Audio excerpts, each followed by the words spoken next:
Selamat datang kembali. Kita langsung saja ya, membahas materi Anda hari ini. Bab 19. Judul yang menarik banget. Fokus. Apa yang penting sekarang? Ini sumbernya keren, karena nggak cuma ngomongin soal biar tenang gitu, tapi gimana kalau kita hadir penuh di momen ini. Itu kunci untuk performa terbaik kita.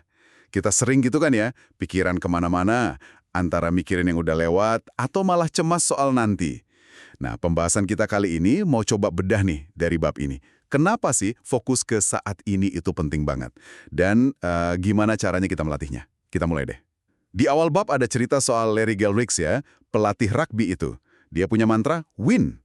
What's important now? Betul, mantra win itu, wah dalam sih. Sumber ini ngejelasin gimana pertanyaan simpel itu justru bikin pemainnya fokus cuma ke permainan saat itu aja. Jadi nggak mikirin kesalahan sebelumnya, atau skor akhir nanti gimana gitu. Ini nyatuin tim, strateginya jadi satu dan bikin eksekusinya lebih mulus, kurang gesekan lah. Coach Galwix itu bahkan sampai bedain loh antara timnya kalah karena yaitu hilang fokus, sama dikalahkan karena lawannya emang lebih jago. Jadi fokus itu vital banget. Wah, iya ya. Perbedaan yang jelas banget. Ini jadi ingat konsep waktu Yunani kuno yang dibahas juga, Kronos dan Kairos. Bisa dijelasin dikit nggak hubungannya sama fokus tadi? Tentu. Jadi Kronos itu ya gampangnya waktu yang kita ukur pakai jam, menit, detik gitu. Kuantitatif lah. Nah kalau Kairos, menurut sumber ini, itu kualitas waktunya. Momen yang pas, momen berharga, yang cuma bisa kita rasain kalau kita benar-benar hadir di situ. Orang-orang esensialis ini katanya hidupnya di Kairos, nggak cuma ngejar jam tayang Kronos saja. Nggak keganggu masa lalu, nggak cemas masa depan, pokoknya di sini saat ini. Kairos ya. Kedengarannya bagus banget sih. Tapi kan di dunia nyata, apalagi kerjaan, rasanya kok tuntutan Kronos itu kencang banget ya. Kayak dikejar waktu terus. Susah nggak sih buat selalu di Kairos? Apalagi soal multitasking. Rasanya kita dituntut ngerjain banyak hal barengan gitu ya. Nah, itu dia. Bab ini ngasih pembedaan penting. Kita emang bisa lakuin beberapa hal ringan barengan. Misal, nyuci piring sambil dengerin radio, oke lah. Tapi, kita tuh nggak bisa bener-bener konsentrasi ke dua hal yang kompleks barengan. Sumber ini nyebutnya multifokus. Nah, ini musuhnya kehadiran penuh. Visi kita mungkin di rapat, tapi pikiran kita udah mikirin email, mikirin presentasi nanti. Hadir, tapi nggak utuh.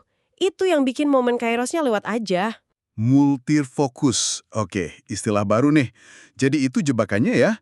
Terus gimana dong caranya biar kita lebih sering hadir utuh, fokus ke yang penting sekarang? Ada saran praktis nggak di bab ini? Ada beberapa, dan ini saling nyambung sebenarnya buat ngelatih otot fokus kita. Pertama, balik lagi ke mantranya Coach Galwix tadi. Tanya ke diri sendiri, apa yang penting sekarang? Pas lagi ruwet atau pikiran kemana-mana, stop dulu bentar, tarik nafas, coba kenali satu hal paling penting yang butuh perhatian sekarang. Kalau bingung prioritasnya apa, ya prioritasnya saat itu adalah cari tahu apa prioritasnya. Kadang, cuma beresin meja aja bisa bantu loh bikin pikiran lebih jernih. Oke, jadi pertama, berhenti, sadar, tanya apa yang penting sekarang. Terus apa lagi? Kedua, coba keluarkan dulu urusan masa depan dari kepala.